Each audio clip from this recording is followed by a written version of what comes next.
Sengketa lahan Sari Rejo menjadi pemicu konflik antara TNI Angkatan Udara dengan warga.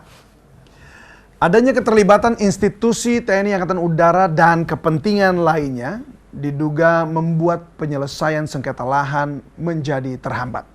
Berikut penelusurannya. Aksi kekerasan yang diduga dilakukan oleh oknum TNI AU terhadap warga Sari Rejo dan wartawan telah mencederai kehidupan berdemokrasi di Indonesia. Arogansi dan aksi premanisme yang diduga dilakukan oleh oknum TNI pun bukan kali pertama terjadi. Sebelum aksi penganiayaan dan perampasan yang dialami oleh beberapa wartawan saat meliput bentrokan warga Sari Rejo dengan oknum TNI AU, aksi kekerasan masih kerap terjadi di beberapa daerah lainnya di Indonesia.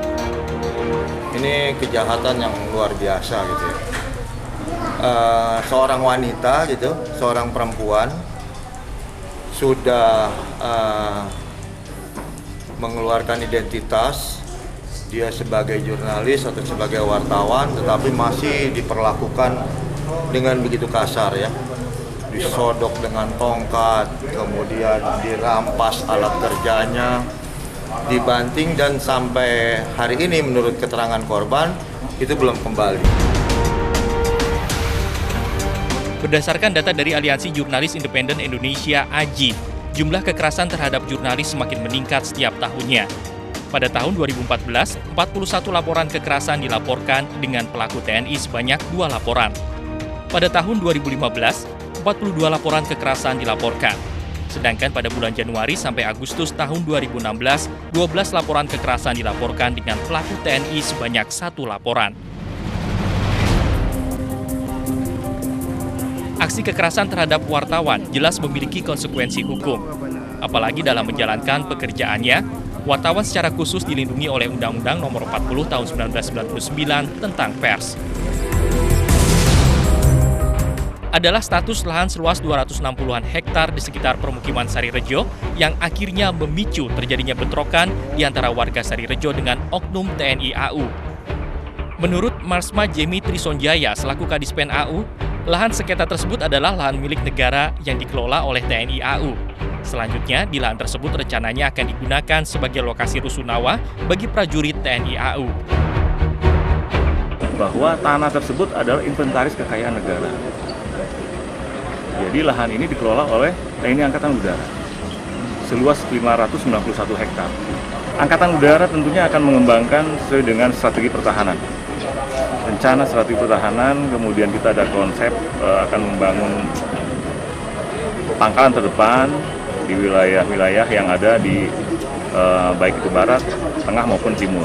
Salah satunya adalah Pangkalan Medan yang rencananya memang kita siapkan untuk pangkalan operasi. Sikap TNI AU yang bersikeras untuk membangun rusunawa di lahan sengketa jelas menimbulkan tanya. Faktanya, sejak tahun 1948, masyarakat telah mendiami dan menggarap tanah seluas 260 hektar di Kelurahan Sari Rejo. Pada tahun 1970, Mendagri mengeluarkan surat tentang pemberian hak pengelolaan atas tanah kepada Panglima Komando Wilayah 1 Pangkalan Udara Medan. Pada Agustus 1981, Menhankam mengeluarkan radiogram di mana semua panglima atau jajaran ABRI dilarang melakukan penggusuran tanah rakyat. Sedangkan pada tahun 1982, Mendagri mencabut surat hak pengelolaan dari Panglima Komando Wilayah 1 Pangkalan Udara Medan sehingga tanah Sari Rejo dikuasai oleh negara.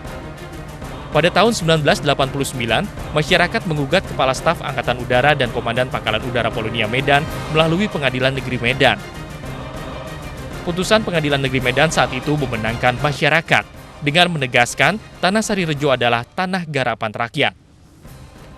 Kalah dalam PN Medan, pihak TNI AU selanjutnya melakukan upaya banding ke Pengadilan Tinggi Sumatera Utara.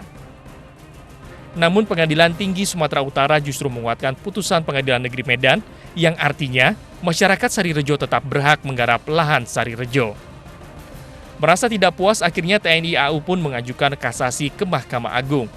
18 Mei 1995, Mahkamah Agung menolak kasasi Komandan Pangkalan Udara Medan sehingga masyarakat Sari Rejo tetap berhak atas lahan garapan tersebut.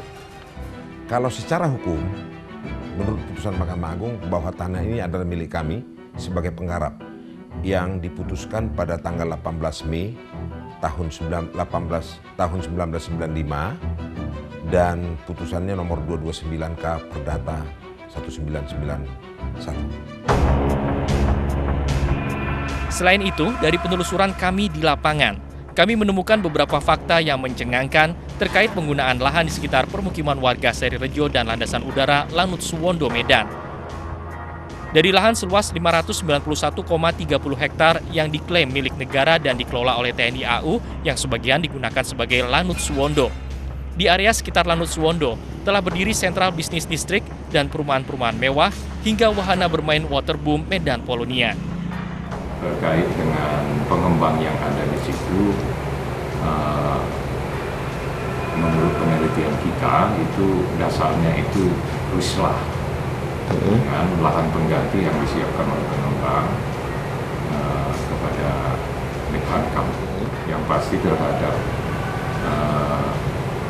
pengembang-pengembang yang sudah ada di situ sudah memperoleh sertifikat. Jika wilayah di sekitar Lanut Suwondo merupakan area steril khusus TNI AU, lantas bagaimana pengembang bisa membangun pusat bisnis, perumahan mewah, hingga wahana bermain di lahan tersebut?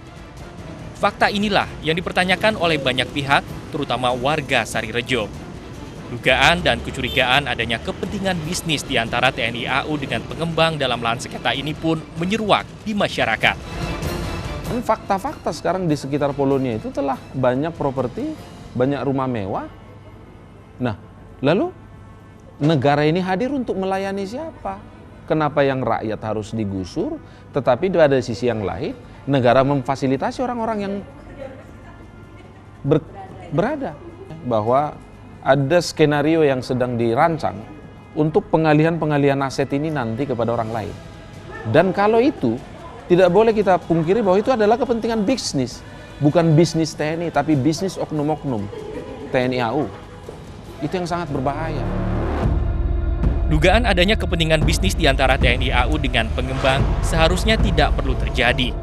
Namun, keadaan wilayah di sekitar Lanut Suwondo yang berkembang pesat bersamaan dengan didirikannya pusat bisnis, perumahan mewah hingga wahana bermain anak memang menjadi sebuah tanda tanya besar. Lalu bagaimanakah sikap negara saat sesama warga negara saling silang sengketa? Saksikan Modus di segmen selanjutnya.